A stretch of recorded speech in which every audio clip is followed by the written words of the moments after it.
Hey, everybody. There's something going on in the water around Jackson and other cities. As we get into the Thunderdome, as I like to call it, our infrastructure is going to fail. We'll get into that a little bit more in a minute, but why don't you go ahead with the water stories? Yeah, so there's a couple of them, and they've kind of been circulating around, except for the newest one. Some arsenic was found in drinking water in New York City public housing, and it talks about how that there's some arsenic, I guess, that's already in the water, but it's supposed to be filtered out, but apparently that infrastructure is not allowing it to be filtered out and different things. And then we've got the old story about Jackson, Mississippi. That's kind of old news. It happened here a while back. But I started digging, and I'm like, why are all these stories popping up about water issues? I'm coming across more and more cities, as we were talking about. The infrastructures are so old. The rich people are moving out of the inner cities. The poor people are staying in the cities. And they're the ones, they're not paying taxes. They're living on the government subsidies and federal income plans. Why are you talking to me? Why am I talking to you? Because we're having a conversation. This is a conversation we were having earlier. So I started realizing, I started looking up some records, and there is no money to pay for these local water plants. People aren't working there. They're short on employees. They don't have money to update and do anything to these. Every time something breaks, they cannot fix it. So all these cities that have poor income areas, you're going to start seeing, I think, really problem with our water supply. We're already seeing it. We already are. But there's a reason why. It's not just, there was a flood. Well, you can pull money from the water, the infrastructure of the water. You can pull it, cut it back, and it'll just get crappier and crappier. And it's not the only infrastructure problem that we're going to have in the South. I will be landlocked here in Louisiana. There is 2 or 3 bridges every which way you go. True. And when they go down, they are down for a year. I mean, I could build it out of popsicle sticks faster than they get it done. I don't know I'll tell you what it is. It's government ran. So, and a friend of mine lived in a small town in Arkansas, and he was always griping about the water. He said, man, one time it would smell like a chemical plant, and the next time it'd have tadpoles in it. Yes. It's neglect. Yes. That's what's going on with our water supply. And the cities are broken. They are. These big cities, if you live in one, and I know a lot of you do, I know you probably already know that as well. If you have a way to filter water, the Alexa filter on Patriots Supply, go to the link below and click it, and it'll be one of the first things pop up. They're running a sale on them. So if you had one of those, it would really help you out. It could just sit there and not do anything, but when you need it, you can put your crappy water in it, and it comes out, and it's really nice. So get water if you don't. Well, let's face it, without water, you can't live. I mean, that's the most basic. Even that guy that you were talking to on there, he said, even if you're cold, you've got to, who was it that you were talking Alaska to? Prepper. Yeah, he said, even if you're cold, you've got to still drink water. No, that was above my pay grade. Yeah, above my pay grade. He said, I was like, man, you're right. It keeps your blood circulating. So without water, you got to have it. But the more you dig into it, you just hear these little stories and you're like, it was just a pipe break. No, it's this whole infrastructure mess. And I think it's just about to get worse. But anyway, that was 2 of the things that I found out. So there's another thing that apparently Europe's energy crisis is about to get worse because Russia kept playing with them back and forth on this pipeline. They were going to say, we're going to open it. And they said, no, we're not going to open it. Well, they have finally come out and said hours after they agreed to implement a price cap, they said the Nord Stream pipeline is forever shut down. It was meant to open on Saturday, which was yesterday, and they said not happening.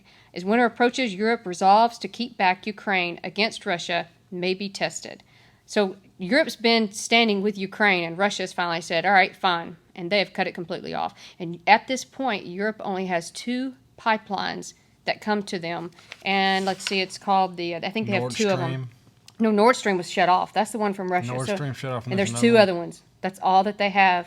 And they said to get liquid natural gas is going to be extremely, extremely tough. They're going to use it as a weapon, basically, against Europe. Weaponizing energy. All energy's going up. It doesn't matter if it's food. Your body burns food as energy. It doesn't matter if you're putting fuel in your car, oil of any type. All energy. If you're moving something, including your person, is going to get expensive.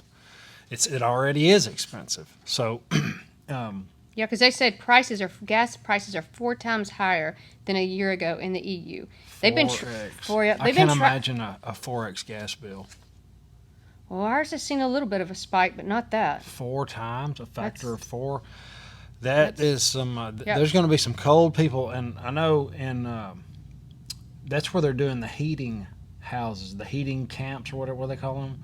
Oh yes, where they're calling, opening up. They already know there's going to be some freezing people, so they're opening up arenas and stuff like that, and they're calling heating house heat warm up zones or something like that. They've got all kind of restrictions on how much you can have your heat on, and there's a lot of people snatching and grabbing for wood burning stoves and stuff like that. And if you don't have a wood burning stove, get one. It would be an investment that could sit on your shelf or anywhere and go up in value. I mean, a wood burning stove could very well help you out in the future. You could stovepipe it right out the window and up. I mean, I've seen that done before. I don't recommend it, but that if it would keep you from going cold, and nobody wants to be cold.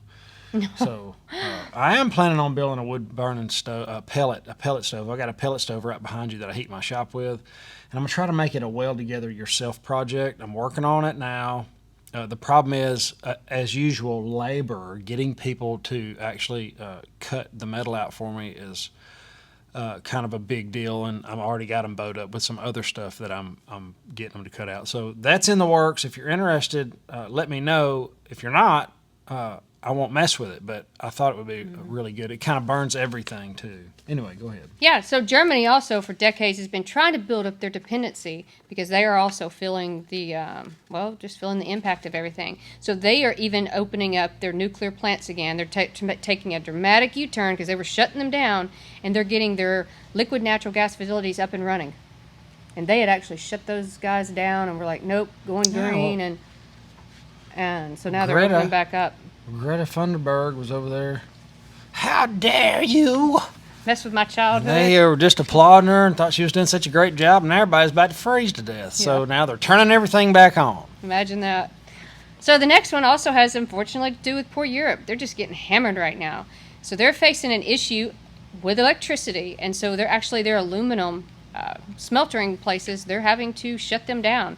They said, and once they said they shut them down, it literally takes months and months and millions of dollars to bring them back online. It could take a year to get them back. That's what they said. Yeah, a year. But unfortunately, that's what a lot of the companies right now, they're looking to do it. And one of them have come out and said, one of the CEOs, he said, if we don't do something now, he said, we really need to sort something quite quickly. Otherwise, there will be nothing left to fix. He said, because it's going to trickle down. So the stuff they're making now, of course, is going a certain supply, but then after that, it's gone. You know, in Germany, when they had their hyperinflation, metal was considered gold. They acted how much the price of metal went up. And these aluminum plants around here in the U.S. have been going belly up because of energy prices. It all goes back to energy. And I didn't realize it takes 4 times. 40 times, I think, for copper. 4 times the amount of energy to make aluminum as it does for copper. They use from what I understand, most aluminum smelters use electric to melt their aluminum and smelt the aluminum. So that's what's putting them under, is the high cost of electricity. So it's really all comes back to energy. It does. Yeah, and they said a lot of them are protected by government subsidies and stuff like that, but they said the ones that are like locally owned, they're pretty much going to go belly up. And they said, unfortunately, it's affecting everything from car frames to soda cans to ballistic missiles. And so they're just saying, basically, be expected that these plants are going to be shut down. Power prices for 24 and 25, they expect to have soared, and they don't expect them to open back up. And that's going to be a trickle-down effect. Aluminum. My uncle he's built him a smelter, and he smelts old heads off of motors and stuff like that.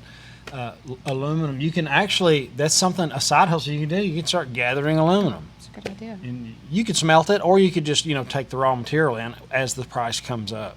It very well might come down first, but it's going to be harder to get as we get into this thing. True. The fifth story, or article I wanted to talk about, was UK actually has slipped behind India. India now has become the 5th world's fifth largest economy in the whole entire world. They're the UK, fastest growing economy too. Yeah, they were 11th. 10 years ago, they were the 11th, and That's they just passed the UK and went to 5th. That's what free market capitalism does. It makes things grow when it's not manipulated. And crony capitalism is what we're dealing with now. And India has really We've been talking about India. it. Yeah. Well, they got the fastest growing economy in Yeah. the world. And it might be short-lived because they're raising interest rates and everybody's going Right. to feel the pain that we're mainly inflicting Right. on the whole world. But India has really, I've been trying to find a way to invest in India, and I just want to stay here. You could buy land and stuff over there, maybe. I don't know how to think do about it. They just did the gold bullion thing. They just bought up all the That's cheap a big gas. deal. For anybody that Yeah. missed it on the last video, when China did it, they started receiving a third of the global supply of gold. They just opened a bullion exchange up in India. Just bought up a bunch of cheap gas from Russia. I mean, they've really stepped up their Oil, yeah. game. I mean, oil, yeah, just from Russia. And they said, unfortunately, though, Bank of England is taking a hit, and they said the recession and inflation may last well into 2024. And they say the Indian economy is expected to grow more than 7%. So I don't know. Yeah, India's killing it. Yeah, it'd be something to see what happens. Maybe we can learn something from them. I don't know. I've been watching them. Yeah, see what's going on. The last article I wanted to talk about is not so pretty and nice, and I hope we don't see more of this, but it seems we are. The Bed Bath, and actually a subscriber commented in the last YouTube channel, and I looked at it, and it is true. The Bed Bath & Beyond CFO actually committed suicide. Jumped from, I guess, a place in New York, or New Jersey or New York. But here's interesting. He sold a ton of his shares from Bed Bath & Beyond that he owned right before his death. And so I don't really know what that means. I just know that they were headed for bankruptcy, Chapter 11. It's been in the news that they've been doing really bad ever since COVID-19, and their sales haven't done good. I don't know why it lasted this long. Blockbuster. You go back and look at Blockbuster. When that happened, when Netflix and all came on, Blockbuster, It did. they still couldn't see it. They started selling candy, trying to make ends meet, and finally it just put them completely out. It did. Put in the comments if you saw Bed Bath & Beyond, if you just knew they were going to make it because of Amazon and Walmart.com and all this other things. I just always felt like it was dying, and now the CEO kills himself, and that bothers me bad because that is a permanent solution to a temporary problem. He's a businessman. He should have regrouped, pulled together what he had left, and started another business. You can do that. Well, it wasn't his business, start over. but he could have found another company. Yeah, he could have, he could have done something. But yeah, you don't take that path. But yeah, you're right. I don't even remember the last time I went to Bed Bath & Beyond. Actually, physically, I don't remember. No, it was always a little more. You could always find it cheaper online. You could always, and it was you can shop from your recliner instead of going to a Bed Bath & Beyond. And usually, there's not many things at Bed Bath & Beyond that you got to go for. You can just order it and it shows up at your door.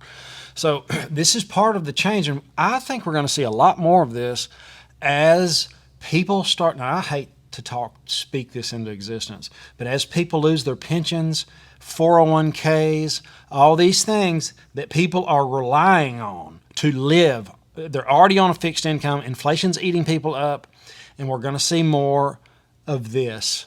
As bad as I hate to say it, I've got chill bumps right now talking about it. I hope not. But just know that is a permanent solution to a temporary problem. You can pull yourself out of that, and there's nothing you can't do. So, Absolutely. guys, on that sad note. on that awful note, Yeah.